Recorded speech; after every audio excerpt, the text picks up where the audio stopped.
Bueno, el libro de Génesis cuenta algunas historias y muchas de esas historias son similares. Y hay una historia que se repite durante el Antiguo Testamento una y otra vez. Y es la historia de Dios escogiendo lo improbable. Es la historia de Dios escogiendo hermanos, escogiendo siempre al hermano menor, escogiendo al hermano improbable, escogiendo al hermano rechazado. Esta es una historia que se repite una y otra vez. Y en una cultura normal sería distinto, pero el Señor elige al hermano más débil, al más improbable y al menor. Y esa elección de Dios durante todo el Antiguo Testamento crea un conflicto. Y ese conflicto trae odio, o como vemos con Caín y Abel, hasta homicidio, o con José y sus hermanos, intentos de homicidio, o como vemos con Jacob y Esaú, crea un odio. Y hoy queremos hablarles de la elección de Dios. Porque durante todo el Antiguo Testamento hemos visto y vemos que al hombre, el hombre le duele, le incomoda y odia muchas veces la elección de Dios. Entonces necesitamos ver lo que Génesis nos quiere enseñar. Porque este es un patrón muy recurrente en Dios. Yo elijo personas que tú jamás elegirías. Yo elijo a los más débiles. Y eso causa conflicto porque nosotros creemos que hubiésemos hecho una mejor elección. Dios se glorifica a sí mismo al elegir y obrar a través de personas débiles. Muchos saben esto y Génesis es mi libro favorito. Yo he leído Génesis cantidades de veces.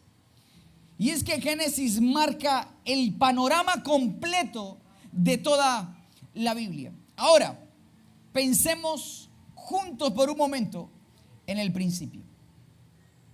Bueno, es importante que podamos entender esta palabra elección porque nos va a ayudar a vivir como una comunidad sana, como una comunidad madura, llegar al propósito que Dios tiene para nosotros como su pueblo, como su iglesia y como personas que hacen parte de su reino.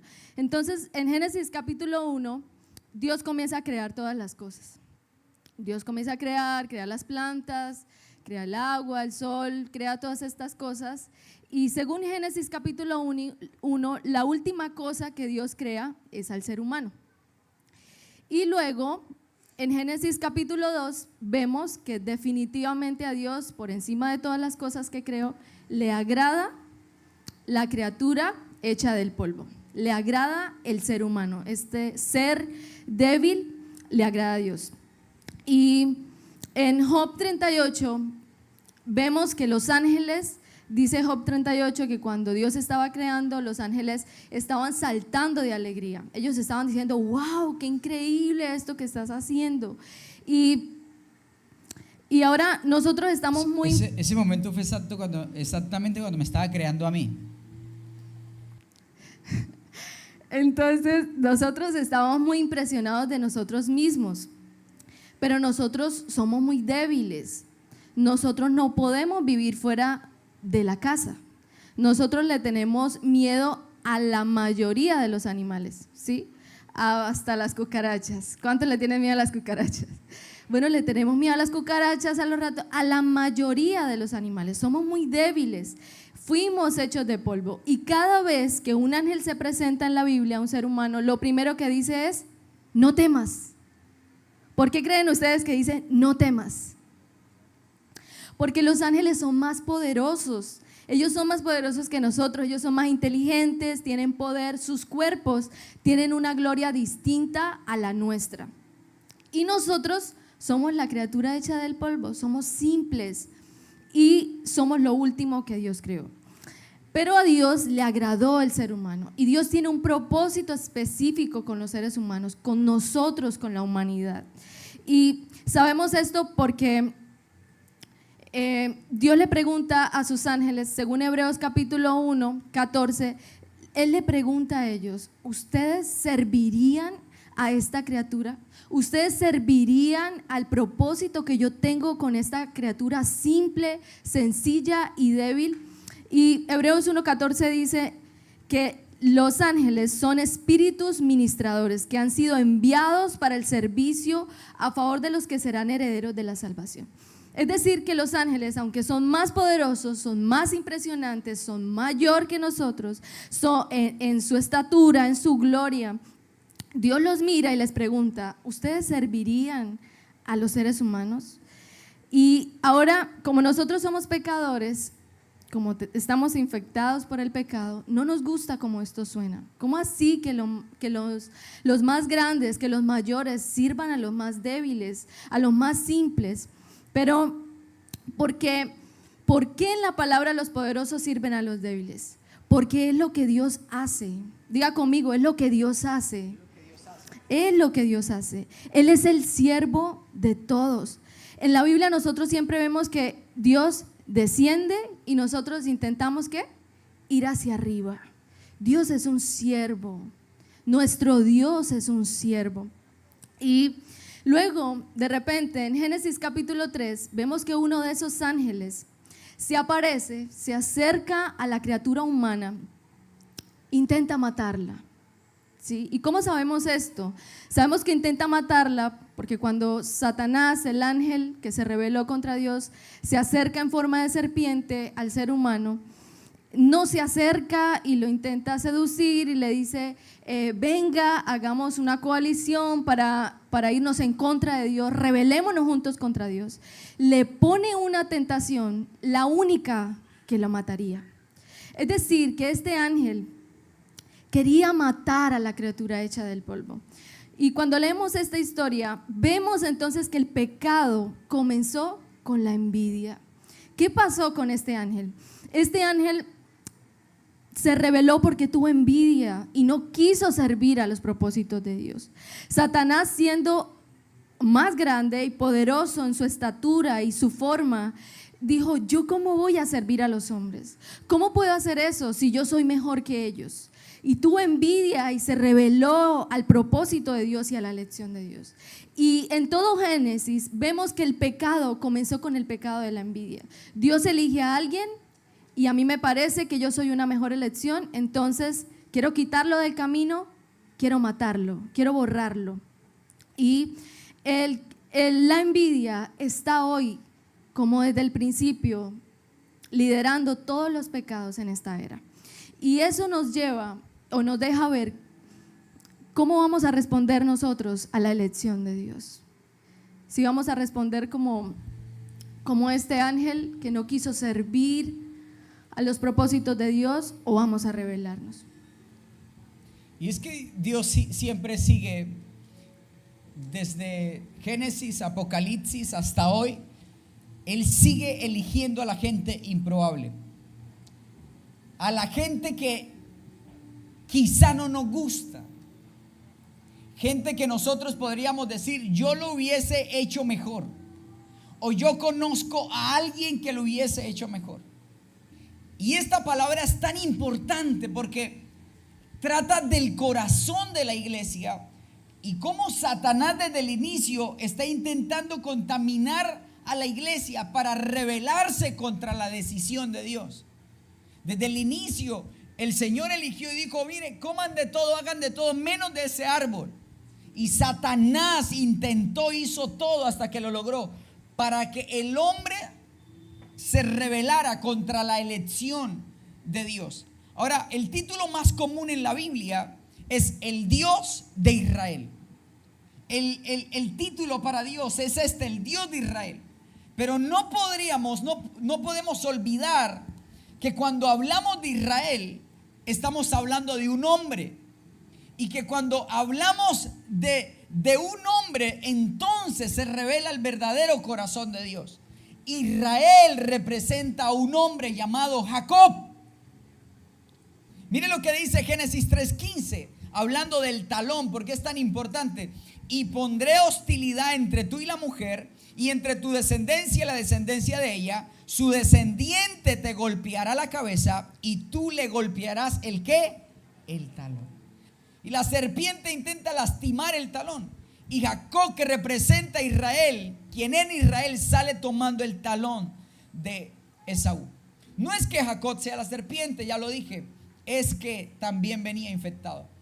Pero muchos, si nos hubiese tocado elegir entre Jacob y Esaú, probablemente muchos hubiésemos dicho que elegimos a Jacob. ¿Sí o no? Pero seamos sinceros, Jacob era un poco raro. Sí. El hermano se iba a casar y él se quedaba haciendo lentejas en la casa. El hermano se iba a trabajar en el campo y él estaba haciendo la limonada, la ensalada en la casa. El tipo estaba medio raro, tiene una relación extraña con la mamá. La mamá le decía: papi, ¿usted quisiera? En cambio Esaú es el macho, el fuerte, el hombre, el macho alfa. Hay algo extraño que está pasando. Pero en la palabra encontramos que desde antes que Jacob robara la primogenitura, Dios ya lo había elegido. Dice Génesis 25:23. Y el Señor le dijo: los hijos que llevas en tu vientre llegarán a ser 2 naciones. Esto es para su mamá. Y desde el principio las 2 naciones serán rivales. Una nación será más fuerte que la otra, y tu hijo mayor servirá ¿a quién? A tu hijo menor. Mira lo que dice Romanos 9:11. Sin embargo, antes de que nacieran, antes de que pudieran hacer algo bueno o malo, ella recibió un mensaje de Dios. Este mensaje demuestra que Dios elige a la gente según sus propósitos. Escúcheme bien. Porque Dios no elige basado en lo bueno o malo o malos que somos. Dios no nos elige por la cantidad de gracia que parece que vino sobre nosotros o por la familia de la que venimos. Dios nos elige porque a Él le place hacerlo.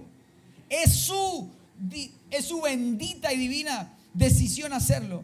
Ahora, podemos decir que Jacob no es una buena opción. Pero no se trataba de opciones, se trataba de la decisión de Dios. Cuando conocemos a Dios, entendemos que no se trata si estamos de acuerdo, si creemos que es o no es el más capacitado, sino de aceptar y unirnos a la elección que Dios hace. Y es el dilema que muchos estamos teniendo con la iglesia, con pastores, con líderes, con jefes y con Israel. Hay gente que no puede comprender, que no puede aceptar que Dios haya decidido amar a Israel y mirarlo como la niña de sus ojos, pase lo que pase. Ahora, no estamos defendiendo las políticas de Israel, sino que estamos creyendo y seguimos mirando que Dios cumplirá su palabra con Israel. Y yo necesito seguir amando a Israel por encima de todo. Ahora, yo le decía estos días a mi esposa, yo le decía esto, o no sé si era a ti o estaba hablando con alguien. Es como cuando un papá tiene un hijo. El papá tiene un hijo, sus padres lo criaron, lo amaron con su vida, pero de repente ese hijo cayó en las drogas. ¿Dejará el padre de amar a su hijo porque cayó en las drogas? ¿Está el padre de acuerdo con las drogas que están destruyendo a su hijo? Claro que no. Pero el padre sigue amándolo porque sabe que en algún momento ese hijo volverá a casa y será restaurado. Es lo mismo que está pasando con Israel. Él ama a Israel. Israel se intentó salir del camino, pero el Padre lo eligió y pronto Israel volverá al camino a encontrarse con el Cristo resucitado. Y nosotros necesitamos estar ahí, amando la elección de Dios. Ahora, Génesis 27.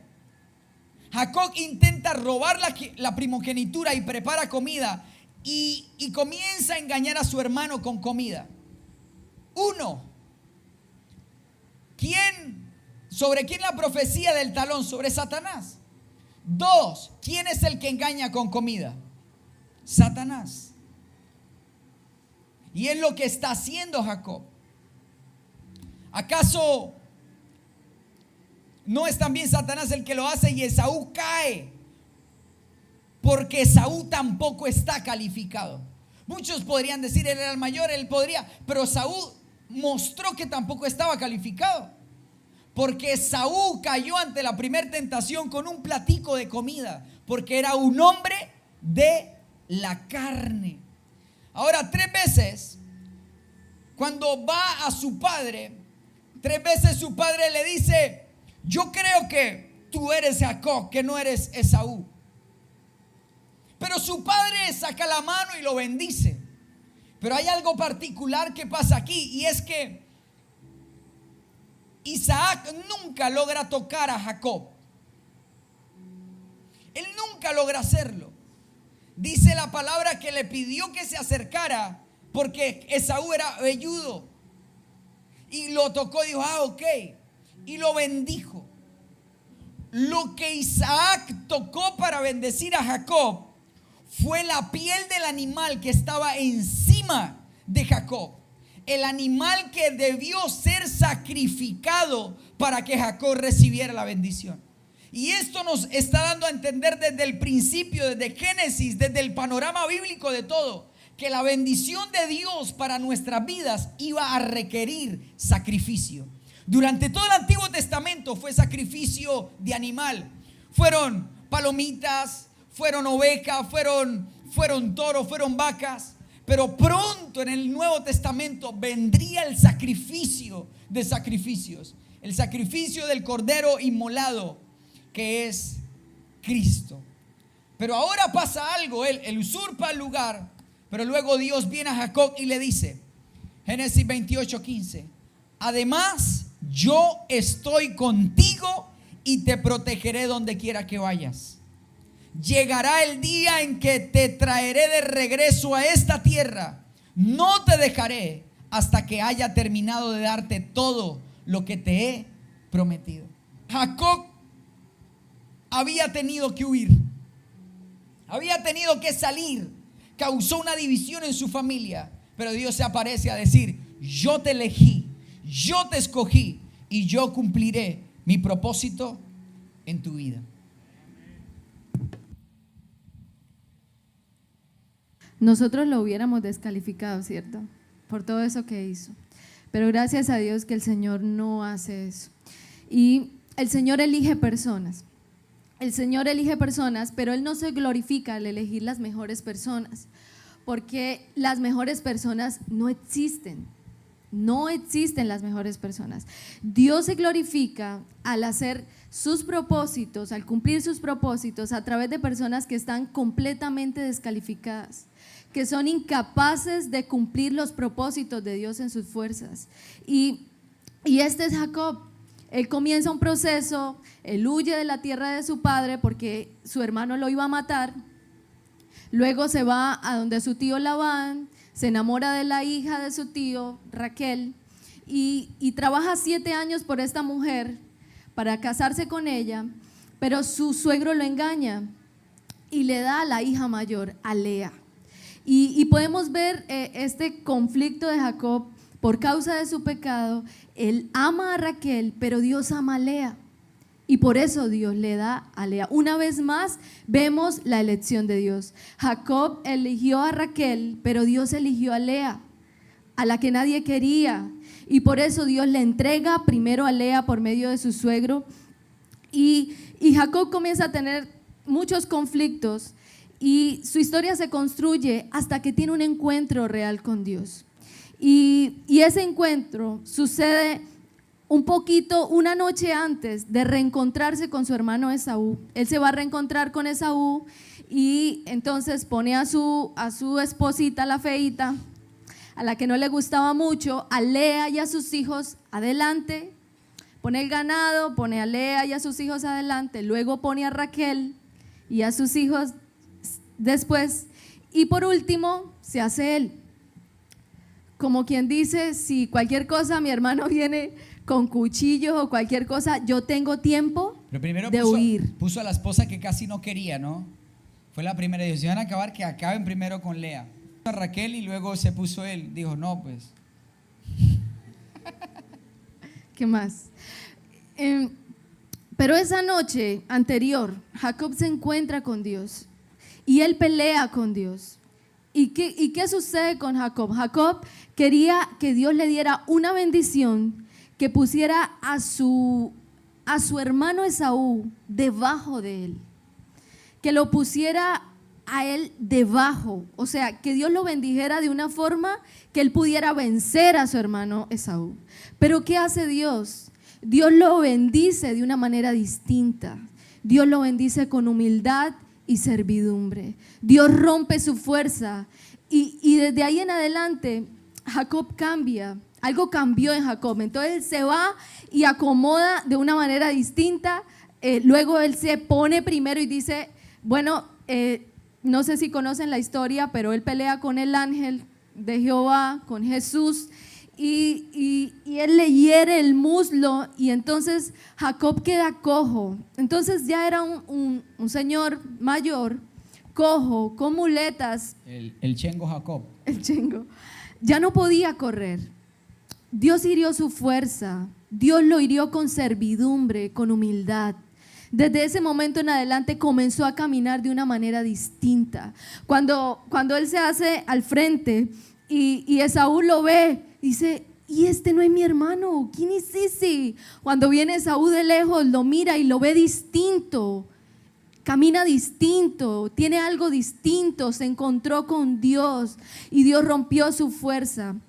Y entonces sucede algo muy hermoso y es que se reconcilian. Viene Esaú de lejos, lo ve y dice que Jacob se postra en señal de humillación a Esaú, pero Esaú corre y lo abraza y lo besa y le dice, hermanito, y se reconcilian. Y Jacob le había enviado una cantidad de ganado adelante como una ofrenda de paz.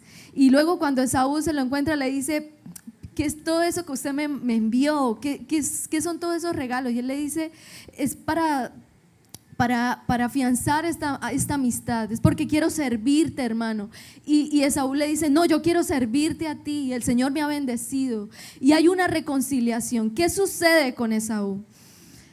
Resulta que Esaú entiende que cuando Dios escoge a alguien, no significa que te rechace a ti.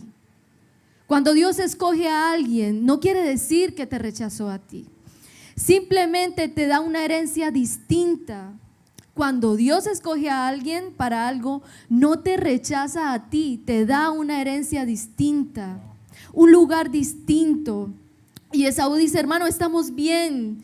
Y se reconcilian y eso de la elección es demasiado importante para Dios, porque esa historia del nacimiento de Israel, ¿cómo nace Israel? Dios le cambia el nombre a Jacob allí en esta pelea, en ese encuentro que él tiene, y le pone un nuevo nombre, le llama Israel. Y eso nos muestra el corazón de Dios. ¿Cómo es Dios? Dios es un siervo y quiere que sirvamos a sus propósitos, quiere que sirvamos a su elección. Cuando Dios escoge a alguien no significa que te rechace a ti, significa que te da una herencia diferente. Es una de las cosas más maduras que tiene que vivir y entender la iglesia. Ahora, sigamos hablando sobre elección. Dios elige porque Él quiere hacerlo. Diga, porque quiere. Porque quiere. Dígale al lado y punto. ¿Sí? Hay gente que quiere ser futbolista, pero tiene 2 pies izquierdos. No puede. Digo, usted le dice patee y está el arco, la cancha de 6 metros y patean al lado. Pero necesitamos entender eso. Hay cosas que ya Dios depositó en mí. No puedo ser todo lo que quiera ser, pero puedo ser lo que Dios quiere que yo sea. Amén. Sigue, mi amor. Y ahora tenemos 2 opciones con la elección que Dios nos da. O disfrutamos lo que Dios hizo y aprendemos a ser y a vivir de la manera de Dios, a servir como Dios sirve, a vivir como Dios vive. O vamos a vivir con envidia por lo que no se nos fue dado. Y cuando Dios elige personas, también Dios prueba personas. Dios prueba corazones. Muchos de los que son elegidos prueban que no fueron la mejor opción. Y en esto tenemos como ejemplo a Saúl. Saúl fue elegido, pero vemos que no fue la mejor opción.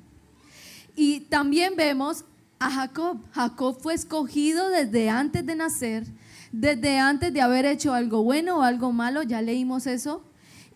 Pero también muestra que no fue escogido porque era la mejor opción, porque Jacob quiso tomar esto que Dios ya le había prometido por su fuerza y engañó a su padre, engañó a su hermano, y entonces deja en evidencia que no era la mejor opción. Pero también muchos de los que no son elegidos también prueban que tampoco son una mejor opción. Y ahí está Esaú. Esaú no fue elegido por Dios para ser el mayor, pero podemos ver que tampoco era una mejor opción, porque una vez tenía hambre, se le dio nada, vender los derechos de hijo mayor por un plato de comida. No era nada espiritual, era muy carnal, era carnal. Entonces, ¿qué muestra esto? Que tampoco era una mejor opción. Una vez más, Dios afirma: yo no escojo a las personas porque sean una mejor opción, sino porque Dios los escoge según sus propósitos, porque Él quiere. Y cuando nosotros leemos a Pablo, leemos las cartas de Pablo, podemos ver que Pablo era un teólogo muy estudioso. Pablo estudiaba mucho la palabra. Pablo sabía demasiado, pero él nunca apeló a su conocimiento, a su entendimiento. Él siempre hizo las cosas y dijo: mi autoridad viene de lo que Dios me ha dado, porque Dios me eligió, y entonces voy a hacer esto, voy a hacer esta tarea porque Dios me escogió. Mi autoridad viene de que Dios me escogió. Y en Corintios él hace un comentario y dice: yo no voy a comentar o a decir algo en un área que no me corresponde. Yo solamente voy a opinar sobre lo que Dios me llamó a mí a hacer, y Dios lo llamó a él a predicar a los gentiles. Si nosotros no abrazamos lo que Dios nos asignó a nosotros, nos vamos a frustrar y vamos a empezar a manipular. Tenemos que abrazar y encontrar cuál es el lugar que Dios nos asignó en su plan, porque todos tenemos un lugar. Todos no fueron llamados a ser pastores, todos no fueron llamados a ser intercesores, todos no son profetas, todos no fueron llamados a ser empresarios, todos no fueron llamados, todos tienen un llamado distinto, y tenemos que abrazar la elección de Dios. Tenemos que decidir abrazar el lugar donde Dios nos puso, porque si no vamos a vivir con envidia por lo que no se nos fue dado. Siempre, si nos ponemos a mirar al lado, comenzamos a hacer como, yo sé que ustedes han leído sobre esta parábola que Jesús contó de los talentos, y cómo el Señor repartió talentos según la capacidad. Y vemos cuando el Señor llega a pedir cuentas, que al que le dio más talentos, llega y le dice: Señor, aquí tienes 5 más. Y luego llega el otro y le dice: aquí tienes 4 más. ¿Y cuál es la recompensa de estas personas? Buen siervo fiel. Y del que multiplicó los 4, ¿cuál fue la recompensa? Buen siervo fiel. Es decir, que era la misma recompensa. Pero esta persona que solamente tuvo un talento, ¿qué pasó con esta persona? ¿Cuál fue la debilidad de esta persona a la que se le dio poco? No era que no tuviera la capacidad, fue que se comparó, que no valía la pena multiplicarlo. ¿Y qué pasó con esta persona? ¿Qué pasó con la comparación? Se fue para el infierno.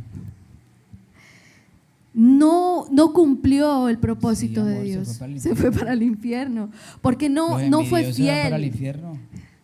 Porque él no fue fiel. No fue fiel. Si él hubiera multiplicado ese un talento, ¿cuál creen ustedes que hubiera sido la recompensa? El cielo. Buen siervo fiel, la misma del que tenía 5 y del que tenía 4. Es decir, que nuestra recompensa es la misma cuando somos fieles y abrazamos el lugar y lo que Dios nos entregó. Miren, quien tiene envidia en el corazón demuestra que no puede ser usado por Dios. Ahora, la envidia normalmente no se muestra como envidia, ¿no? Quien no puede servir al llamado de otros, prueba que no puede ser elegido por Dios. Y quien tiene celos del ascenso ministerial del otro, profesional del otro, prueba también que no puede ser elegido por Dios. ¿Saben? Nos frustramos porque creemos que somos mejores que los otros. Y eso nos ha pasado en todas las cosas. Alguien está acá, trabajó mucho, ascendieron a aquel, y la envidia es lo que me hace creer que el ascenso lo merecía yo. Porque yo soy mejor. Yo lo hubiese hecho mejor. Entonces, cuando no me eligen, me frustro, me cargo o comienzo a manipular. Ahora, ¿cómo suena la manipulación? Escúcheme bien. La manipulación suena así.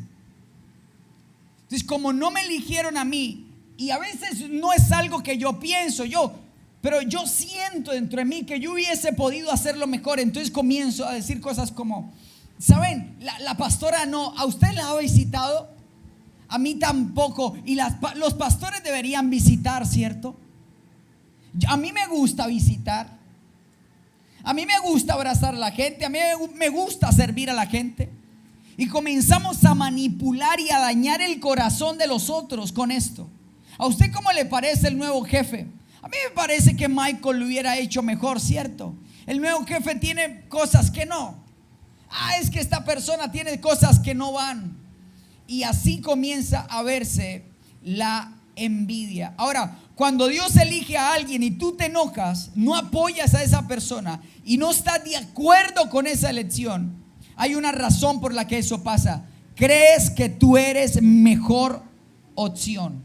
Sientes envidia. Ahora, la realidad de una vida bíblica es que deberíamos ser tan agradecidos por la misericordia de Dios que no nos deberíamos ofender por lo que Él le da a los demás. Wow, esto es impresionante. Y la persona que Dios elige, en realidad Dios la elige para que sea siervo de los demás.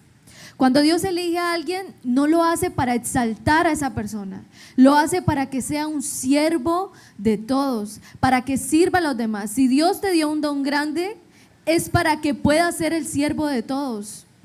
Aquellos a los que Dios elige no son superiores, simplemente fueron escogidos por Dios para ser siervos. Pero aún tenemos mucho humanismo en nuestra vida y hemos estado usando lo que Dios nos entregó para nuestro ego. Lo hemos estado usando, los recursos que Dios nos confió, para nuestro beneficio, para nuestra gloria, y no para el servicio de Dios y los demás. Entonces, cuando hay personas o ministros que tienen grandes dones o personas de renombre y esas personas caen en pecado, ¿qué sucede? Las personas dicen, ¡oh, imposible! O sea, ¿cómo pudieron hacer esto? Y no es que no es que las personas no puedan sorprendernos. Sí pueden sorprendernos, pero no deberíamos admirarnos a tal forma de cómo es posible que teniendo semejantes dones hubiera sido capaz de hacer esto, porque los dones no fueron dados por un premio, por ser una persona superior, ni fueron dados porque como una ganancia, porque ayuna más o porque ora más, sino son dados por Dios según su elección. Y nosotros solemos poner a la gente con dones en una categoría diferente, como si fueran personas superiores, pero en el proceso, cuando estas personas se ponen en un peldaño más alto, les ponemos como una piedra para que tropiecen, porque los seres humanos no fueron creados para ser adorados. Y cuando los adoramos y los ponemos en esta posición, los hacemos caer, las cosas se ponen muy mal.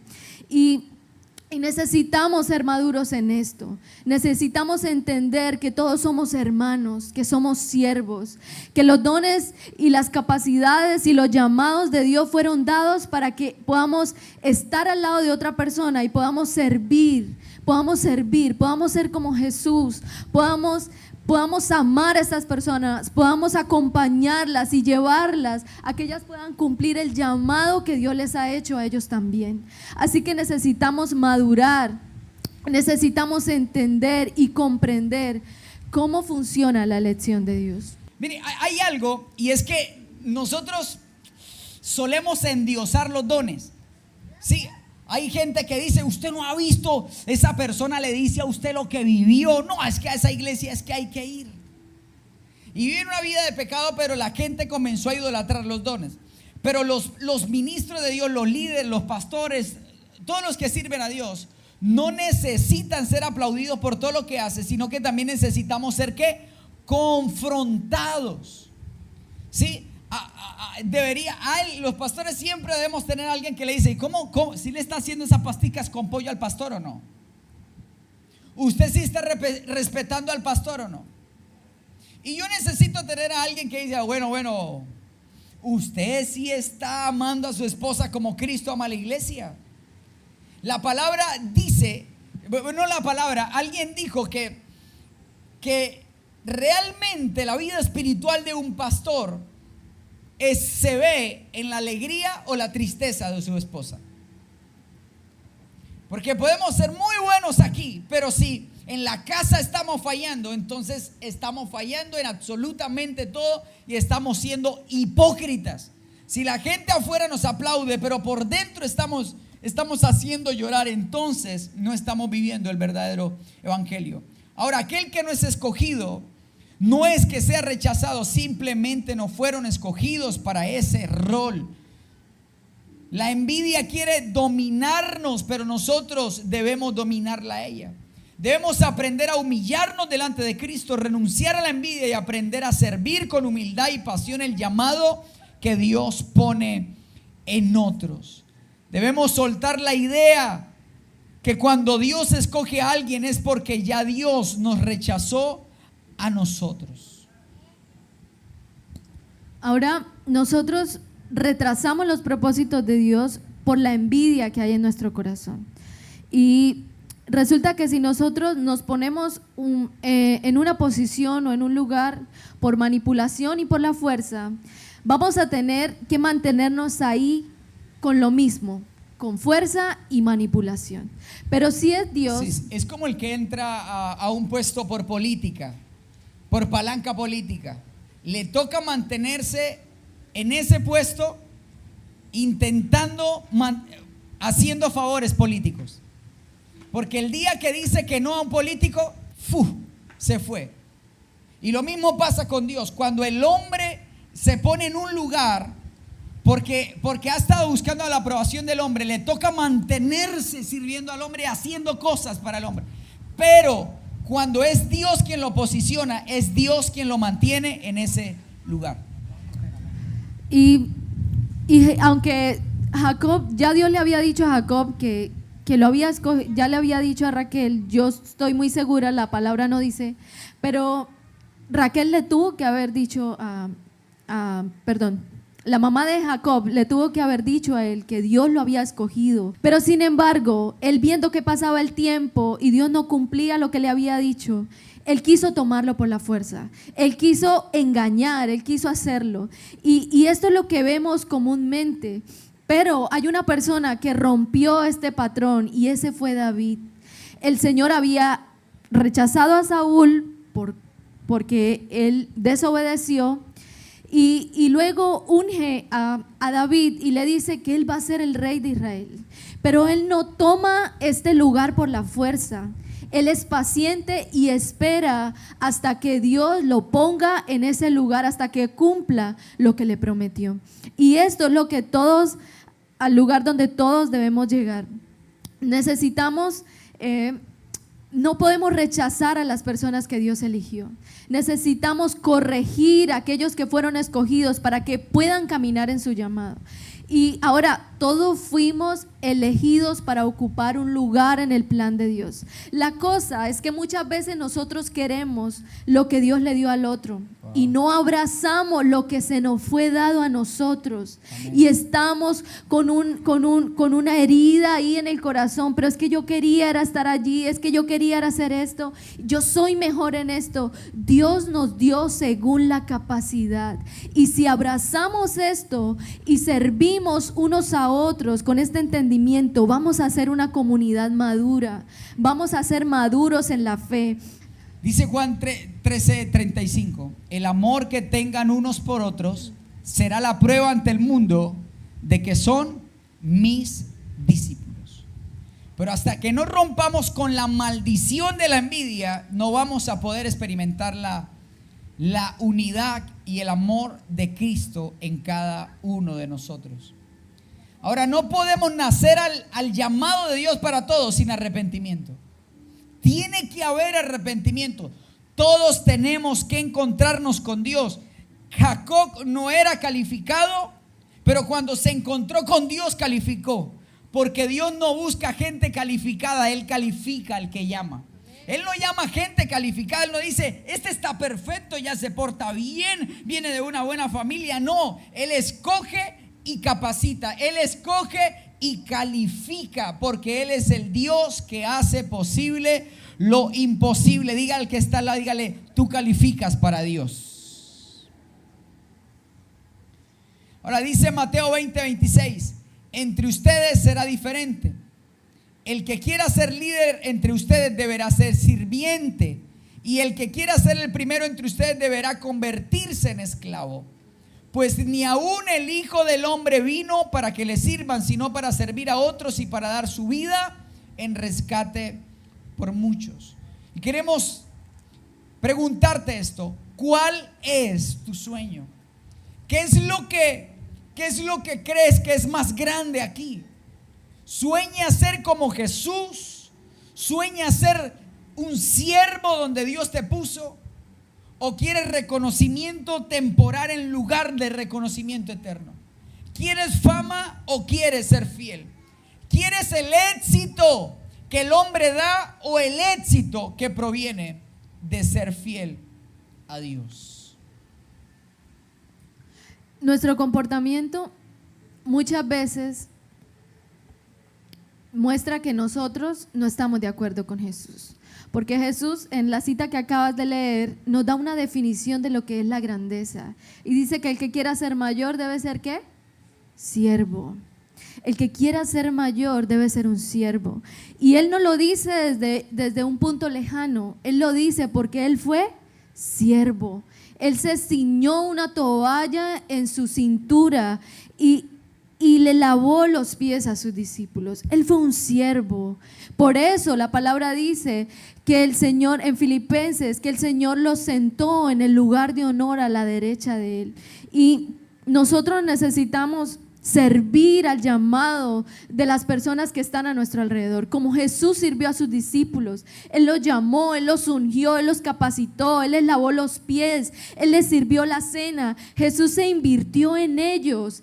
Incluso después de que Él fue resucitado, cuando Él resucitó, Él pudo haber hecho una gira, el hombre resucitado, una gira por toda Jerusalén, por toda Judea, por toda Samaria. Gamarra Morales. Y vengan a ver al hombre resucitado para ganar más seguidores para su ministerio. Pero yo no sé si ustedes han leído en Hechos capítulo 1, ¿qué fue lo que Jesús hizo cuando resucitó? Estuvo 40 días con sus discípulos, sirviendo al llamado de ellos, para que ellos luego pudieran cumplir con el propósito que Dios les había hecho, y era levantar o dar inicio a lo que hoy es la iglesia. Dios sirvió, Dios hombre sirvió al llamado de sus discípulos, y es a Jesús a quien nosotros queremos que hoy podamos mirar juntos, a Jesús, el mayor, nuestro hermano mayor, el que no fue como el hermano del hijo pródigo que se enojó con su papá cuando viene y su papá le da un vestido nuevo y le dice, pero ¿por qué si este se fue y malgastó la herencia y yo he estado aquí toda mi vida? Él hizo lo contrario. Él vino a servir a los que derrocharon. Él vino, Él mismo nos ciñó el vestido de justicia. Él mismo nos lavó los pecados. Él mismo derramó su sangre. Él mismo se negó a Él mismo y dijo, yo me voy a entregar por ellos, Padre.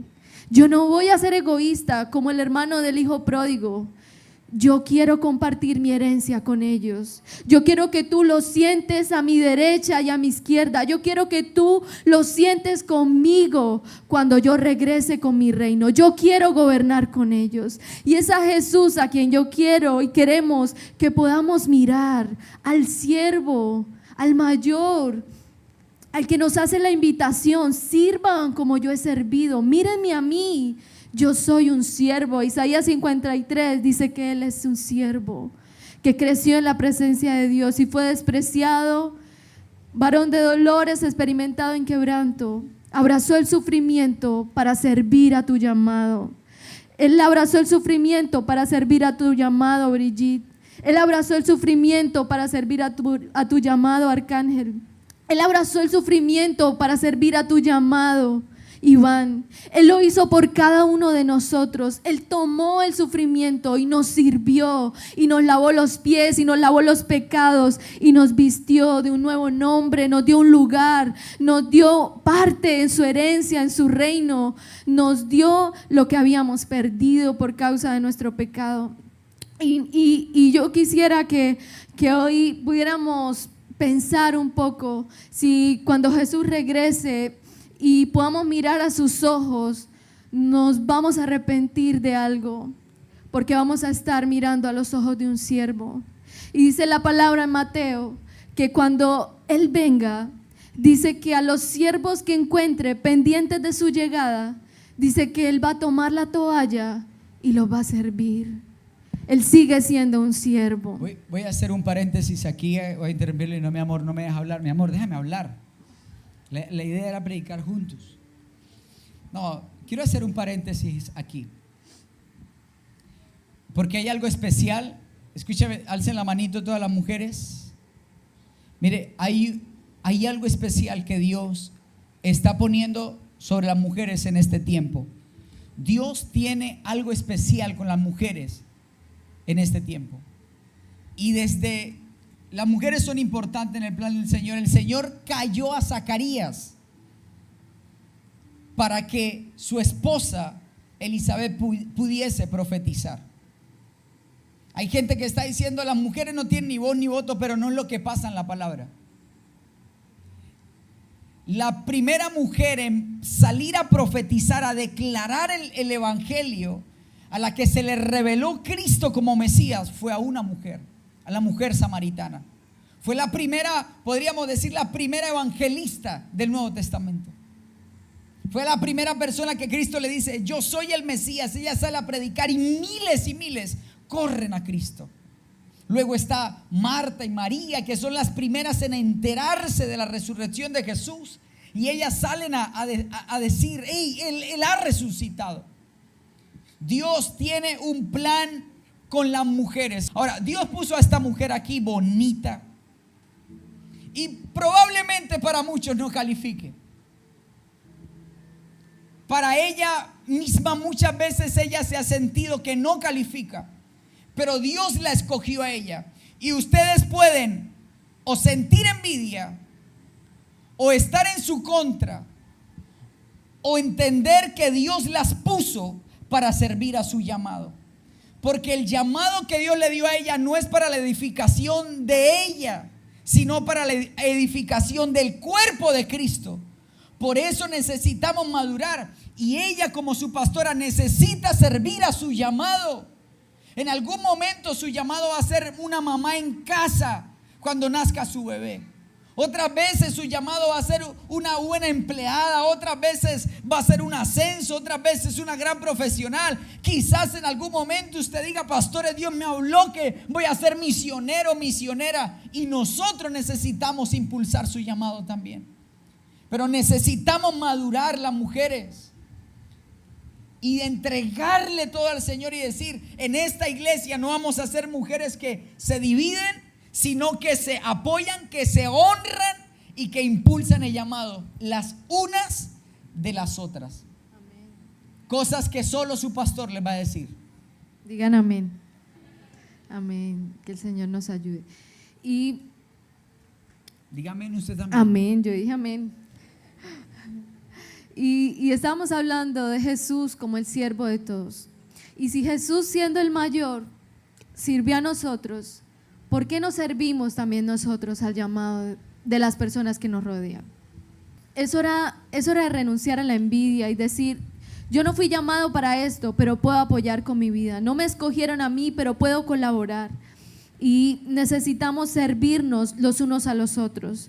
Las personas elegidas no son independientes, son codependientes de otros, porque fueron llamados en algo, pero necesitan del llamado de otros. Es que un cristiano que no es siervo no es cristiano. Punto.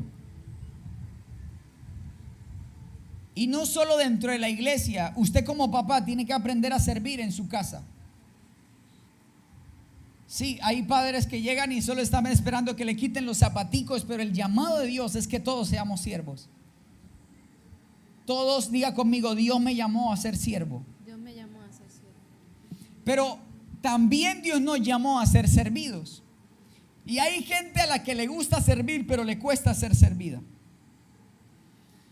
Sí, Pedro, por ejemplo, dijo: no, jamás me lavarás los pies. Y Jesús dijo: si no me dejas lavarte los pies, no tienes parte en mi reino. No tienes parte aquí.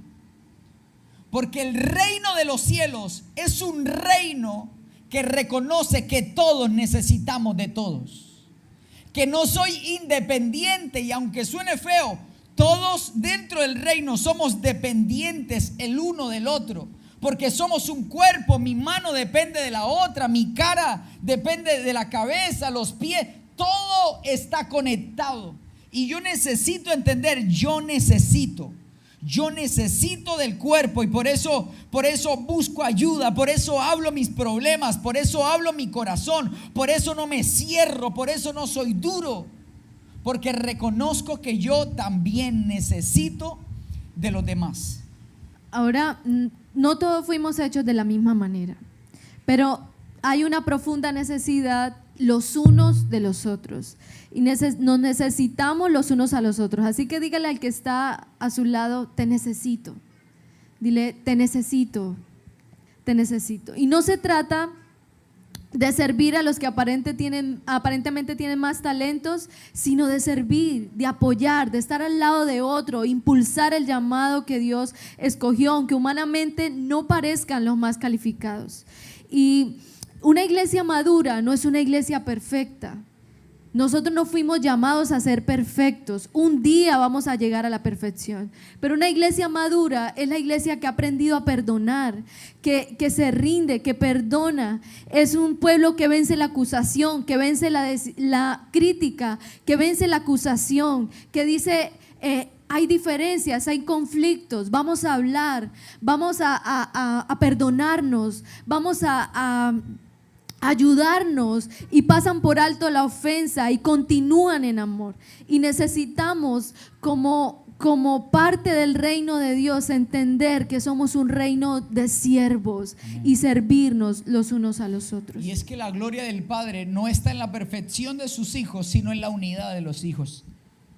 Y por eso Satanás constantemente quiere dividir el corazón. ¿Saben qué es división? Es dos visiones diferentes.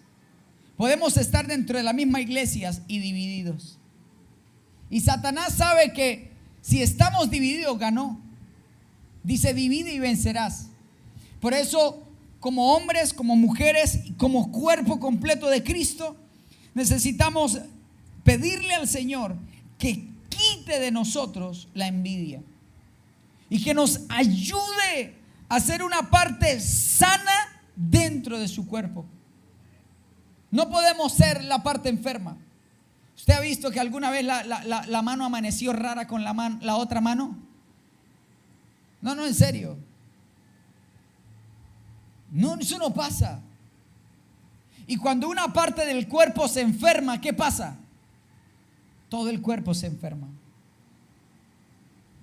Todo el cuerpo se siente mal, todo está raro, todo está extraño, y Satanás sabe eso, y por eso si enferma a alguno de nosotros dentro del cuerpo, comienza a traer molestia dentro del cuerpo. ¿Y saben por qué es tan especial esto? Y terminamos con esto. Porque de todos los que nos rodearon, de la gente con la que crecimos, nosotros éramos los más improbables. Yo era el más improbable de todos. Dentro de la iglesia en la que estábamos todos, o muchos pintaban poder ser un día pastores, menos yo. Pero en el plan de Dios había otra cosa. Cuando mis papás nos ungieron como pastores y nos enviaron a abrir la primera iglesia, no nos imaginamos que los enemigos que se iban a levantar en nuestra contra eran pastores. Pastores con 20, 30, 40, 45 años de ministerio, haciéndole la guerra a unos chicos que Dios había llamado. Y escucha esto, porque es tan triste, pero la iglesia de Cristo es el único ejército que se ataca entre sí. Todos los ejércitos pelean contra el enemigo, y la iglesia ha dejado que Satanás la sabotee para pelear entre ellos. Pero Dios hoy nos está llamando a romper con el veneno de la envidia dentro de la iglesia. Y me gustaría que termináramos leyendo Filipenses, mi amor. Dice: haya pues en vosotros este sentir que hubo también en Cristo Jesús, el cual, siendo en forma de Dios, no estimó el ser igual a Dios como algo a lo que podía aferrarse, sino que Él se despojó a sí mismo.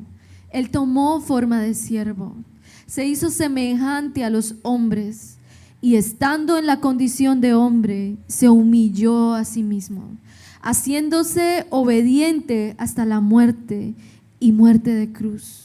Por lo cual Dios también lo exaltó hasta lo sumo y le dio un nombre que es sobre todo nombre, para que en el nombre de Jesús se doble toda rodilla de los que están en los cielos y en la tierra y debajo de la tierra, y toda lengua confiese que Jesucristo es el Señor, para gloria de Dios Padre.